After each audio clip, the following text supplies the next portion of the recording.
And thank you very much, Susie. That was a lovely introduction. And yeah, I hope we can live up to the hype. So, yeah, I'm very pleased to be able to come along this evening and talk to you about the Edinburgh Street Stitchers. Let me see. There we go. There you go. I shall start from the beginning and just tell you how it all went. So first of all, who am I? Basically, I'm a retired pharmacist. I retired 7 years ago, and my journey to street stitching started in 2000 and tell people what I was planning to do and to ask people if they would like to join me. Because if you have one camping chair with a banner on the back of it, that's really not any kind of a message. You need more than one. So I was absolutely thrilled that I managed to get a half a dozen people roped in for my first event, and also managed to get some local press coverage by sending out a press release in advance of the event. So our first outing was in Castle Street. It was on a Saturday. It was, as I say, in April 2022. And we did have quite a bit of interest from passers-by. But most of them were kind of on a mission. You know, they were out for a day's shopping. They had to get to Marks and Spencer's and whatever, so they didn't really have much time to stop and chat. So that made me think, well, do we need to rethink our venue? So I had already decided that what I was going to try and do was to get out once a month between April and October. So our second outing was actually along the prom at Portobello, which is the top left-hand side picture. And that was May. And it was absolutely Baltic. But the thing that we did find was that people had more time to stand and chat. And we thought, right, we do need to be in, more kind of leisure kind of locations rather than, in the centre of the city.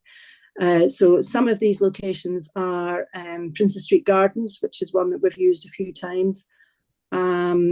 The Meadows, which is a big park area within Edinburgh. And the kind of street one on the top right-hand side, that was in the queue for some of the festival stuff. We actually have tended to do 2 events in August because the city is so busy with people. And we thought, well, we might as well make it, take advantage of the queue of people waiting to get into a festival event. The other thing that we've realised is that if we piggyback on the back of somebody else's event, that's much easier than setting it up ourselves. So some of these are the Meadows Festival or the Climate Festival or the Sea Rising Festival out at Portobello. And the one on the top right-hand corner is we were invited along by a local skateboarding group to teach them some mending skills, which was great fun because clearly they've got lots of clothes that have got lots of holes in. So that was super. So that was fine. We were dodging along quietly, doing our own thing. And then in May this year, the National Lottery Fund that provides some funding to the Shrub Co-op had asked to speak to some of the volunteers with a view to putting out a press release to say, there is good work being done by the National Lottery funding, and this is some of it. And they spoke to me about it, and I spoke to them about the Street Stitchers. And when they put the press release out, we got contacted by the BBC because they wanted to do an article on BBC Online, which was a bit bizarre and has led very quickly to 2 other TV appearances and 3 radio appearances, one of which was Woman's Hour, which was it was really nice to be able to do that because it was a program that Mum always used to watch. So that was nice. And then it's not our most recent event now, but in the end of August, I think it was, the BBC were back again, and they asked us to meet in Castle Street, because of it being photographically quite a good location, because you can manage to get, as you can see there, the chairs in the foreground and the castle in the background. And they filmed a section for, oh, what's the name of the programme? BBC One, it's Sunday Morning Live. So it hasn't been transmitted yet, but it is due for to go out at some point quite soon. So you can keep your eyes open, and if you're interested in seeing more of us, maybe rather than hearing about us. And very happy to take questions once we've heard from Ros. And thanks again for inviting me along. And I shall just now try and turn this off and go back to where I was and see how that works. I think that's you coming back, Mary. I'll just give you a wee minute to get there. We go. Fabulous. That's super. Did the technology all work? That's amazing. That worked, yeah. I can see lots of nodding heads, so I certainly was able to follow everything. Fantastic. Everybody else was there. Does anybody have any questions at the moment, or would you like to hear from Ros first, and then we can do questions and things at the end? Hold on to your questions. Hold on. Okay, Charlotte's appeared from somewhere. My screen's gone a bit funny. So, Ros, let's pass over to you and hear your story. That'd be great. Thank you. Hello, everybody. And I can see lots of people knitting and doing stuff while we're chatting. So I'm Ros Studd. I live in Aberdeen. I've been here 15 years. And I set up Repair What You Wear 4.5 years ago, because I could see that there wasn't the hand skills anymore available in society. We're going to go through the environmental issue in a minute. Quickly, my background is I'm a textile expert. I used to work in industry. I worked in retail. I worked for charities.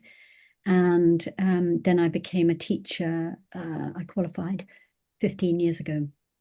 When I came to Scotland, as sometimes happens, my qualification was not what was required here. However, I've worked in schools, universities, and colleges, and I've taught my own classes. I'm going to tell you why repair is a huge sustainability issue.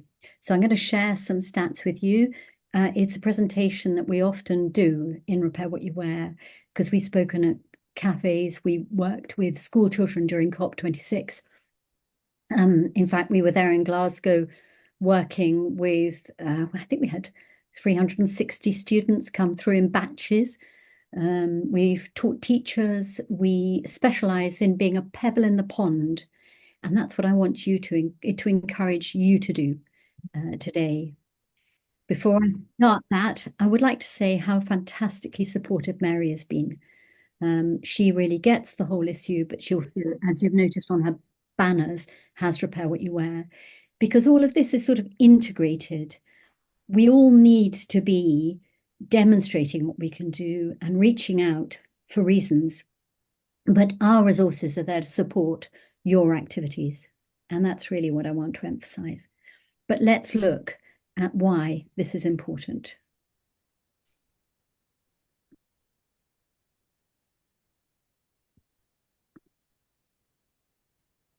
So first of all, I'd like to show you, this is what our website looks like, Repair What You Wear. I'm going to show you some links in a minute separately. Fashion is responsible for 10% of global carbon emissions. Why is that? When we were young, we had only natural fibers, and clothing was expensive, and we bought little of it, or sometimes we made it. I know I made a lot. And now we're a global fashion business. The faster the turnover, the higher the profit. That's in the company's interests, but the higher the waste. Therefore, we are seeing that the carbon emissions from fashion are going up and up. So in 2018, it was supposed to be reduced by 50% to reach the Paris targets. If the fashion companies don't do reducing their own emissions, changing their operations, and encouraging sustainable consumer behavior, it's estimated to be up to 75% over the Paris Agreement. And that, unfortunately, is where it's heading. There's quite a lot of work being done, particularly to make you think that you're buying a green product. But just to give you an illustration of how difficult it is to turn textile products into other things, you can turn plastic bottles into clothing because it's PET. But thereafter, you can't do anything with that clothing because there's no process by which you can then break the clothing and turning it into fiber again. It's just landfill. Fashion production is responsible for 17 to 20% of global water pollution. Now, that is not new, but when I was a retail buyer, a lot of production was in places where there was laws to mean that people couldn't put the effluent, and there's a lot of it from any textile production, into the waterways.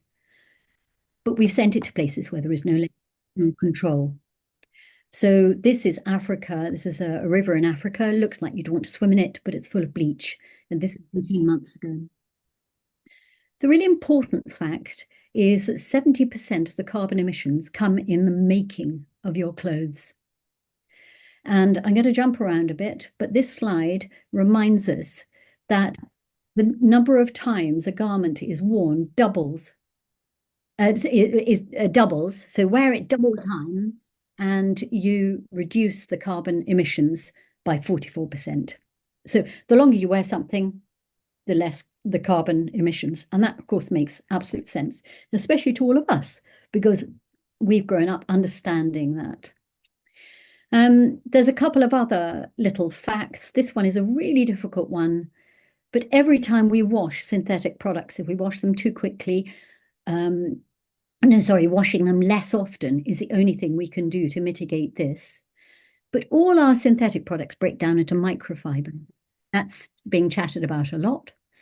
And even under the Arctic ice, there's microplastics in the water, and 75% of those are polyester. They're the same as our clothing.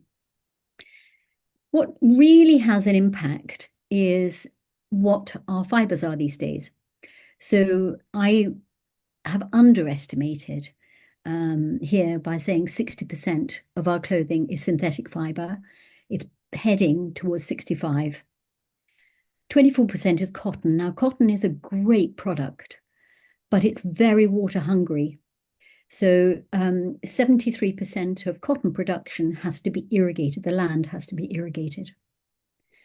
Cellulosic cloths are interesting because they are from trees. So I'm quickly going to slip down.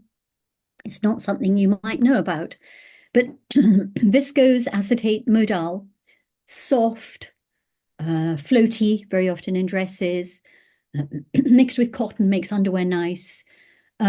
It's 9% of fashion fabric fibers, but it comes from trees. And now we're chopping down ancient forests and indigenous forest trees because there's not the control where we get the wood from in all quarters. So it's a complex subject. But the most important thing to do is remember that if we encourage repair and long wear and careful buying, then we are doing something really positive for the planet. And there's a great demand for this. I'm going to stop sharing, but share one other thing, because I have to share again, but to show you a slightly different thing. This is just a short watch, but this is where our clothing goes. Nice.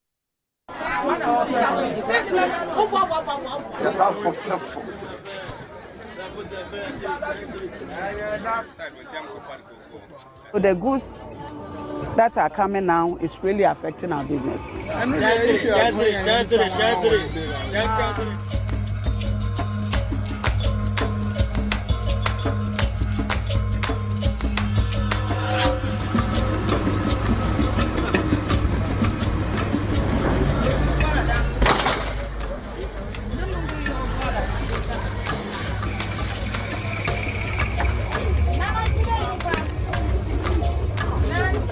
Hey, ne man had a long seafood.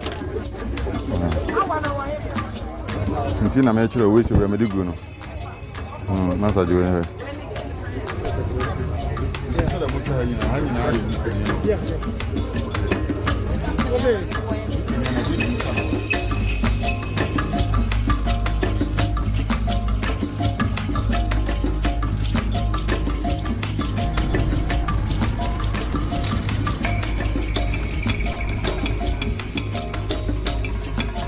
This is a major graveyard for fast fashion waste. Years of dumping Western cast-offs and plastics have created this environmental nightmare.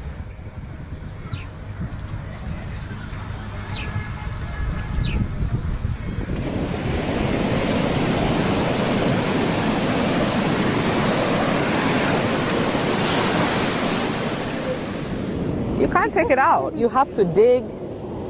It's buried. It's stuck. Wow.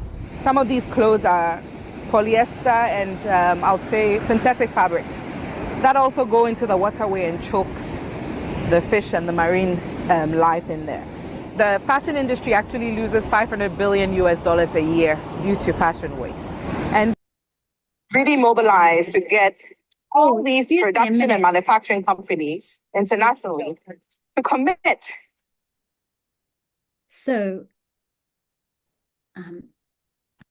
so there we are. I had to show you that film because I've worked in schools, and that last film has more impact on young people than anything else. Nobody likes to feel that they are handing on a problem to somebody else, especially today's younger people who are very aware of colonialism, of fairness. And it doesn't matter whether you are seeing the pictures from the satellites above the Atacama Desert, where you can see the clothing waste from space, or you see the waterways in Ghana, in small villages, choked because of the clothing they can't get rid of. Our overconsumption is causing a problem at two ends. One is that it is environmentally damaging to produce the clothes, and the other is we have no disposal. We can all get very upset about this, and if we say, isn't it disgusting that 60% of people can't sew on buttons? That's terrible. That's not facing the reality of what we can do as individuals. Because actually, the younger people are crying out for skills. And I'm going to share now what we have done to develop a system of learning. In former years, when you were taught hand skills, it was very often the women or the prisoners or those in the services. And it was taught usually as a craft. Now, there's huge value in that. You can see I'm wearing my own knitted jumper. If you happen to like that, then that's something you can really get carried away with. But the majority of people are not hugely confident about their creative side, but they do want to fix stuff. And that's where Repair What You Wear steps in. 12% of the people who follow us on YouTube or use our videos are men. When we teach these days in small groups, we have at least 3 men in 10 attendees of 10. Mary, you have quite a lot of men, don't you? I think. Yeah, we have quite a lot of young chaps who come along. Yeah.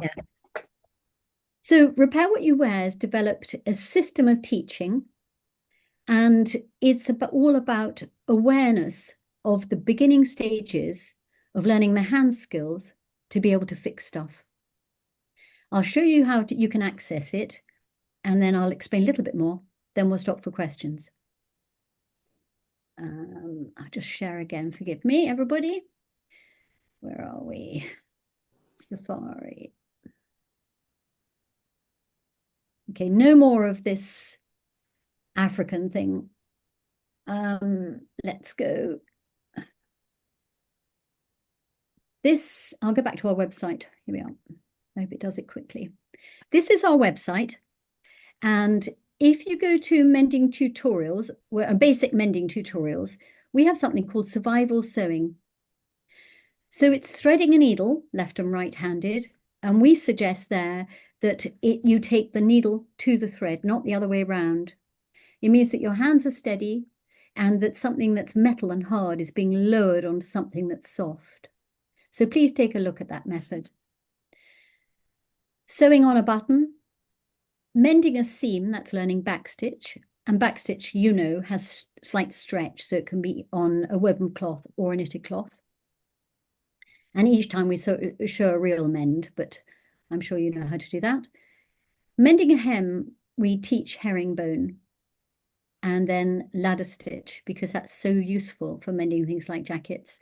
And that saves a huge amount of money. And jackets are almost always synthetic.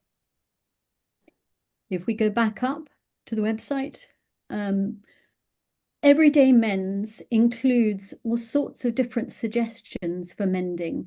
And I'm not going to go through those now, but you can have a look. There's one section, though, that can be very useful, and it's exclusive to us. We have uniform mends. So these are very frequent things. I think the chewed cuff has over 70,000 views on YouTube.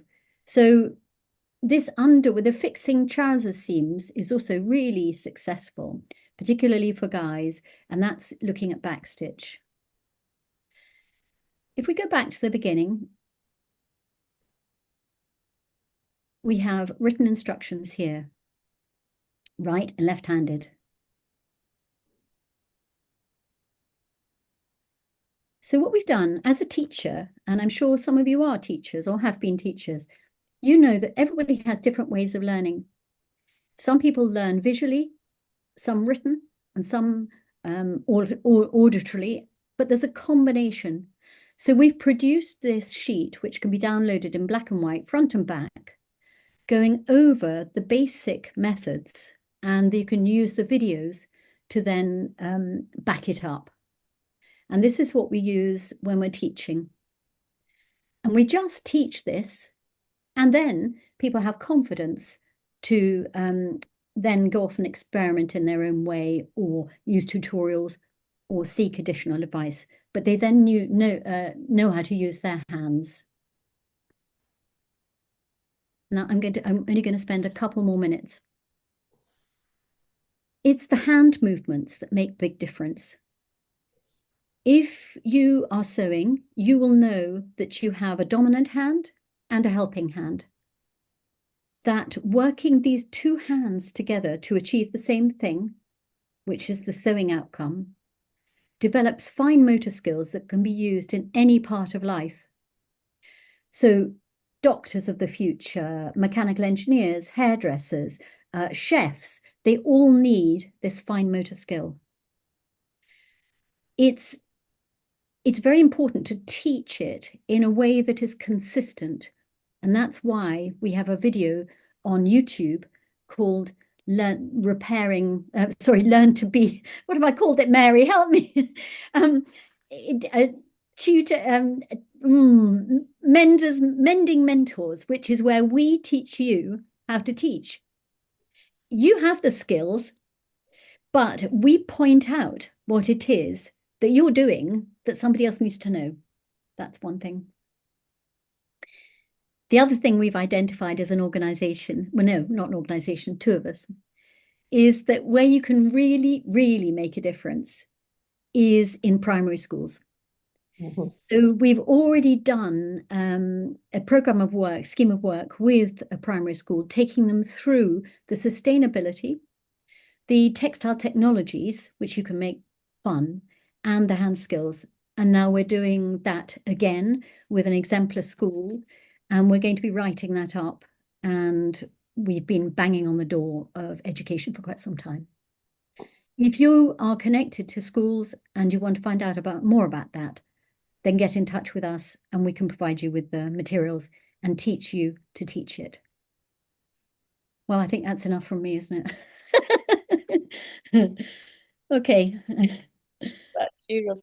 Ros, that was fantastic. Ros and Mary, thank you so much that's been really, really interesting. And I think potentially quite shocking when we see the amount of stuff that's going to landfill, and in such a beautiful place as Ghana.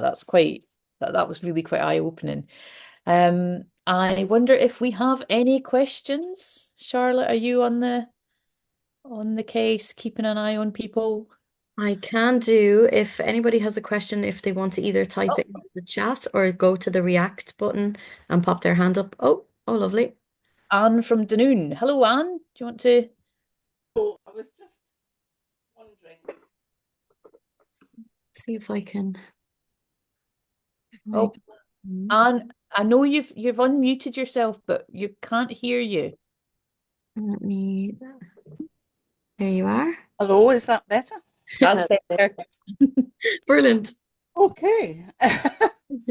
I'm of an age where I'm happy to keep wearing the same things over and over and over. Most of what goes to landfill has nothing to do with it needing mended.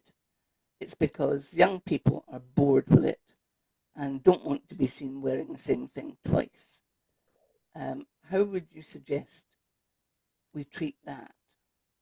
And also the other thing I find is I always used to make my own clothes when my children were smaller, but now the cost of the fabric is more than the cost of buying them in the shops. Yeah. How would we get round that? Mary, do you want to answer, or shall I? I'll go back to front. I'll answer the second question first. 5 years ago, when I woke up to this whole situation, one of the things that I stopped doing was stop buying new clothes. So I buy secondhand, and I also make some things as well. And in terms of fabrics, I don't buy new fabrics either. So I have discovered, like one of the Great British Sewing Bee ladies, that duvet covers are a ripe source of a large amount of textile for making clothes. So, and also, people's scraps. I've made a pinafore out of one of my neighbours' quilting leftovers, because all of the bits were just tiny wee bits, and nobody else, except a nutter like me, was willing to sew them all together and create a garment out of it. The first one about, you are absolutely correct. A lot of the turnover in fast fashion is about people's perception that everything has to be new all the time. And I think that changing that, I think, is going to take some time. I think there are a lot of young people who are waking up to the situation and who are keen to start to learn repair skills so that they can keep their own clothes going longer. Because sometimes it is, a button's come off or whatever, things that to us might seem tremendously minor, and yet garments get thrown out because of it. So I think that this is it's not the whole answer, but it's a bit of the answer. And if we can all be part of the jigsaw that makes the whole answer, then I'm quite happy with that. So I'm doing my repair bit and quite happily doing my repair bit. The people who will need to work on changing fast fashion's approach to life are much better educated in this line than I am, and I think I shall leave that to them. What's your response, Ros? Well, first of all, I think that we're fighting a very fierce battle against fast fashion. So let's not be unrealistic about that. It's got far worse in the last 5 years. And even if today I was looking up fabric by the meter for a friend who's ended up in a wheelchair, and I'm helping her redesign her clothing. And Temu came through as the first Google search. And I found that shocking, because Temu is not a fabric by the meter retailer. So you are right completely that it's very difficult to fight the social media and the desire to be constantly wearing something new. We found that, however, you can't put knowledge back in the box. And the people that see that video I just showed you, or any number, if you look up that particular, I can send a link to that particular video. What comes up next is a series of videos putting out exactly the same message. So then it requires creative thinking. And if you start talking to people about, young people, about swapping, about buying from charity shops, about restyling, then there's a proportion of them that are actually interested in making life changes. And you can't change everybody, but we can all talk about it and make some changes. And slowly, a proportion of those people will change their habits. We say it's not where you buy your clothing, it's what you choose to buy and how long it lasts. And repair is only an element of that. But if you don't have the skills at all, it's definitely the bin. Mm-hmm. Is that helpful? Anne in Dunoon? You're frustrated with it, are you? Oh, Anne, we can't hear you again. I like your microphone though. It's fabulous. Oh, we can't hear you still. Oh no. I was going to say it works fine on Teams. I don't know what it's got against Zoom. In a small place like Dunoon, yes, we have charity shops, but the chances are if you buy something in it, you've seen somebody wearing it. Yes. And, we're 5,000 people at the very most, scattered all over East Cowell, so it works fine in cities.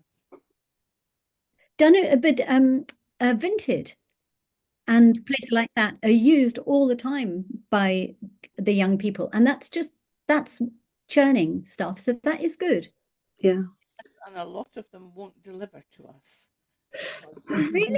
because we are islands and islands. Yeah. And just because Sorry, I'm 25 minutes from Glasgow, Yeah. but because of my postcode, I could be in Timbuktu. Yeah, I feel your pain, and I used to live in Dunoon for a couple of years. I absolutely know the situation. Yeah. Yeah, it's a nightmare. It's an ongoing struggle, isn't it, for mainland places that get classified as remote highlands, islands, whatever, just because of postcodes on. So yeah, I know what you're saying. I guess there's I don't not know what one we do about it. Yeah. It's an algorithm that these companies have got a hold of, and it's because they use people like DHL for delivery and can I quickly put a shout out for children's wear for Apparel Exchange in Glasgow? Apparel Exchange in Glasgow. I put a shout out to everybody for children's wear because they sell online. Sorry? Apparel Exchange. And I'm not quite sure what's happening. You seem to be freezing, and we're kind of you're back. Keep dropping out. Yeah. Susie, if I send you the details for Apparel Exchange. Yeah, we'll get that out to everybody. I'm sure Charlotte will be able to do Send them to me, Ros, and I'll get them out. Yeah. Thanks, Sorry, Anne. that's the other thing we have here. The broadband keeps dropping. Your broadband's not the best. Yeah, I think our the whole thing about deliveries and postcodes and things, that's we could have a whole new Zoom session on that, and there's never going to be one answer for everyone. I know that Joan's got her hand up as well. If we could maybe get a wee question from Joan and see. Hello, it's not so much a question, but I had the pleasure of being on holiday in Dunoon, and I bought a jacket from a charity shop, grand sum of £5, and it was much admired at the rural shop. So I suggest everybody goes on holiday in Dunoon, Anne, and then they can buy the clothes. And I'm quite happy shopping around. My daughter lives in Morningside, and there's some fabulous shops there, although they're a lot pricier than what they are in other places. Mm-hmm. But it's lovely she was the one who started buying when she was at uni, because I would have never bought anything from a charity shop. But it's amazing the number of things that are still brand new. Mhm. And since I've lost weight, I can get into all the clothes that I've stored for years and bringing them out again. And people don't recognize them, or they don't say that they do. So I think, we maybe do need to wear our clothes that bit more, as you were saying. So I've really enjoyed it. Thank you. Thanks, Joan. What we need to do is, as Joan says, we all need to plan a holiday to Dunoon, but what to do is not only go there and buy from Dunoon's charity shops, but if we bring some stuff with us and donate it, that'll give everyone something new to wear. Yeah. There we go. I've got a question that's come through the chat. It's just about any advice on where to get things mended that are leather, like a leather bag that might be a bit difficult to mend themselves. I would try, first of all, your local shoe repair place if you have one. Okay. So go to Timpson's, or we happen to still have an independent in Aberdeen at the top of Rosemount. So start there first. Yeah. And there are specialist online retailers. They'll be more expensive. There's somebody in London called Clothes Doctor. I would say you have to love the bag very much to go to them, but I'm pretty sure former cobblers would do it. He said somebody suggested to a saddler. Oh yeah, saddler might easily too. Yeah, it's a good idea. I know we're very lucky in Selkirk. There's an independent shoe repair man, and he will do bags and things as well. Mhm. He's very good. So yeah, that's a good one. Yeah, and you see, the great thing with handbags is, unlike Joan having to lose weight to get a whole new wardrobe, your handbag always fits you. Very cool. Definitely worth hanging on to them. So, Ros, something that's struck me is that how can we, you mentioned you've got your videos and things there. Is that the best place to start if any of our ladies tonight are inspired and think, yeah, this is something we would like to try and do, or maybe set up our own set of street stitchers, like Mary's done? How would we start? Well, street stitchers go to Mary. Sorry, I started to want to share something, so I'm going to unshare. Oops. Hang on. Yeah, sorry. I mean, I think shall I just do the street stitching bit first and then we can come back to you. I think if you're thinking about setting up a street stitching group, have a look at Susie Warren's website, Street Stitching. Basically, all you need is, 3 or 4 of you with camping chairs, and make a banner for the back of your chair. It can just be an old shirt, and you can just paint on the back of it if you can't be bothered sewing anything. But just to say, stitch it, don't ditch it. Arm yourself with a couple of facts about the textile industry. The 2 that I tend to use are that textiles are responsible for 10% of global carbon emissions. And the second one is the one that Ros used, about 17 to 20% of clean water globally is polluted by the production of textiles. And, decide when you're going to be out. Don't do more than an hour and a half because you'll get frozen. Try and choose somewhere that there are people passing. And if you want to just talk to them about climate issues and textiles, that's fine. But if you want to find out what locally is available for people in terms of learning garment repair skills, or online resources for learning garment repair skills, because that's what we do, is we, as well as highlighting the issues, we signpost people to what's where they can go if they want to start to learn to repair their clothes, or if they don't want to go somewhere, how they can do it online. And we always send them to Ros and her website, because it is so clear and useful. But in terms of getting a group of people together, what I have done as I've gone along is if people are showing any kind of interest in joining Street Stitchers, I get their name and I put them into a WhatsApp group. So we've now got 51 people in the WhatsApp group, and every time I want to run an event, I just put the information in there, and we always get at least kind of half a dozen. Sometimes we have a gazebo, but that's more faff than you can be bothered with. You really just need a camping chair and an old shirt. And yeah, go for it. It's great fun. I was just going to share our YouTube. I've just pulled it up now for sharing. So if you go on YouTube and look up Repair What You Wear, then you can see all the videos. A Guide to Becoming a Mending Mentor teaches you how to teach those core skills in an hour and a half. And we run classes of about 8 people at a time. So that can be very handy if you've got small groups of people you want to teach core skills to. And this is what the website looks like anyway. I mean, what the YouTube channel looks like anyway. I met somebody in the cafe, in the community cafe this morning, who recognized me. She said, I came to one of your classes, and yes, yeah, nice. Now, how are you feeling? She said, I'm still pretty unconfident, but you've made me so aware that I'm much more clothing conscious. And look, I've patched my jacket. And she'd stuck a patch on her jacket.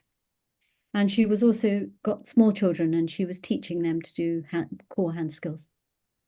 You can't expect people to make rapid changes. We'd love everybody to make rapid changes.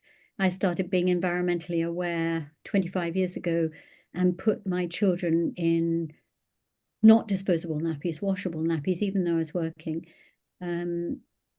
24 years ago. And I expected it all to take off then, you know, what was wrong with these nappies? 24 years later, big businesses won through and everybody's still in throwaway nappies. Yeah. But the conversations, the teaching of small skills, the setting it up in the way that suits you, even the relationship with other younger people you know, being available, having those discussions, that's your difference. So work out what suits you, and Mary and I will always be there to help you if you want to be supported.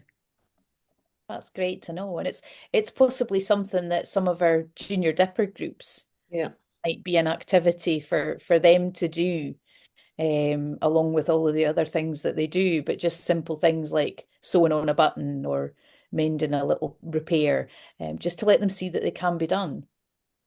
We've got we've just sent through to schools. We've got some very simple videos that we use in schools that I can send the link through to you, and you could forward on to everybody so that they can you can look at the way in which we teach it. That'd be good. The younger people. And you can download as I showed you, those teaching things. You know, there's 2 pages you can download and hand them out. Fantastic. I think if you send that to Charlotte will make sure that we all get that. Yeah. Any other questions out there? Someone's messaged the chat to ask any tips for mending the melted tip of a shirt collar.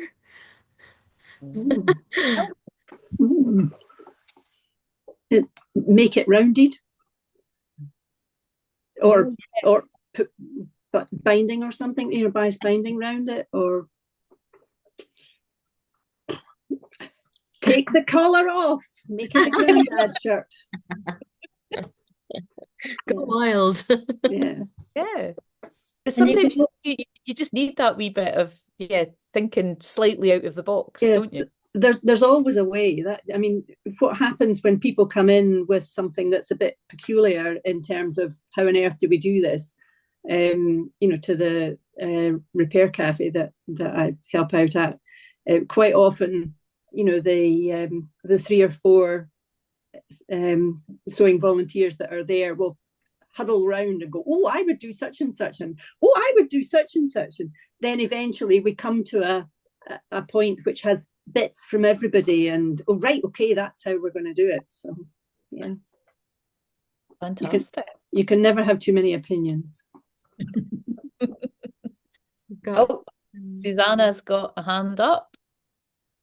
Let me. Yeah. Unmute, yeah. I'm being lazy and not having my video on because I'm actually sitting in bed in my jammies. But my question, my absolute bugbear is men in particular, men's socks, where the heel goes or the toe goes, and it's, rubbishy socks that you've bought from Asda or whatever, and they are impossible to mend. And I know the answer is to knit socks, and I have knitted socks for my son, which were much more durable. Mm. But, I think this must be a problem everywhere, that the heel goes and then you just have to bin them. And I've looked up videos for braiding them into ropes to making rugs, but, it's really not very attractive because they're all black and grey. Yeah. So, yeah. Any advice? I would say get them before they actually go into a hole. And what I tend to do with them is I use an acrylic yarn usually, and I just do running stitch backwards and forwards over the area quite close together, and then that just kind of puts extra thickness. Reinforces. Yeah, that's a good idea. But Ros has got a much better well, no, looking. I think Mary's absolutely right. So it is about reinforcement, because these days you don't get them 100% cotton or 100% wool. They've always got synthetic fibers within them, so that they'll wear at different rates. And the cotton fibers in socks are now so short that they wear or wool, because that makes them much cheaper. So Mary's right. Mary, hold it over. Oh yeah. Yeah, we see it. Yeah. So reinforcement is the answer. Okay. And then if you've got a hole that is a sort of hole, if you do blanket stitch round and round and round in a circle, you make another cloth. So we've got a tutorial for this for elbows on knitwear. It's a bit of a slow tutorial because it was almost in real time. But even men will wear, I say even men, the jumper that I did for the tutorial was for quite a senior manager, and he would wear his jumper to the office with these elbows on it, so it's acceptable.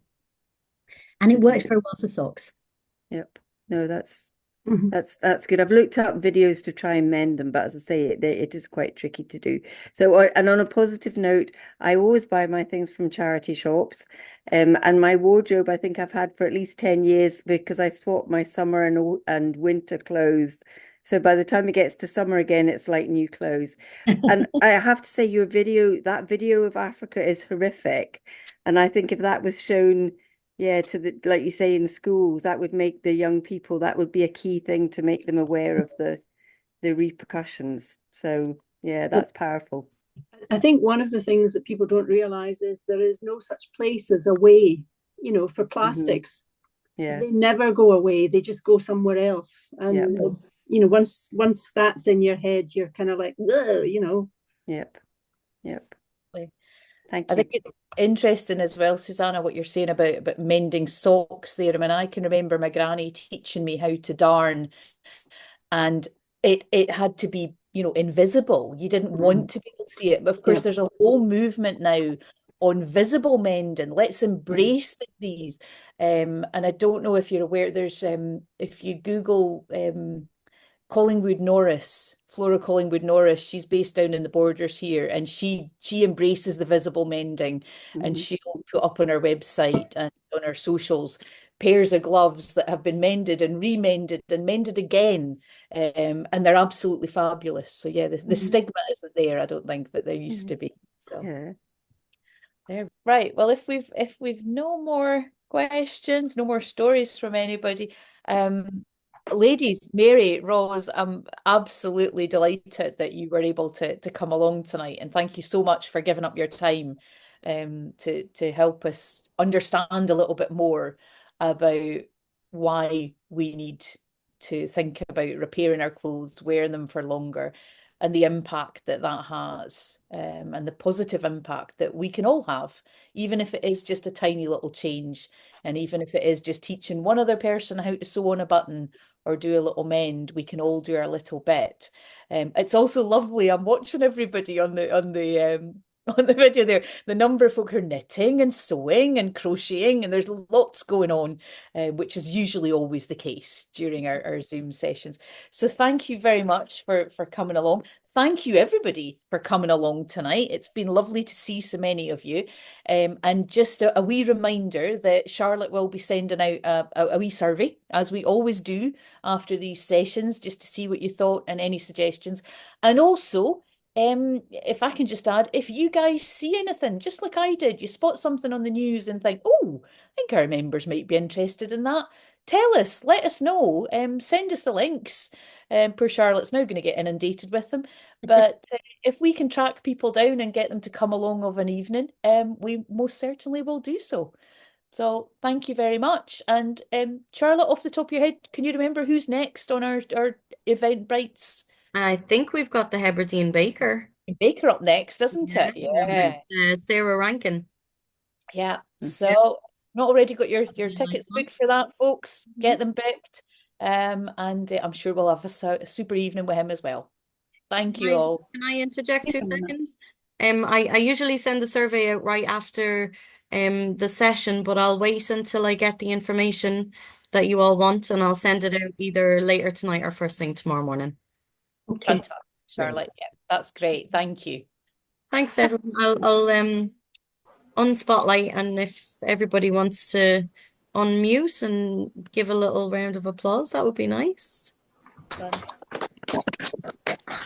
Thank you very much.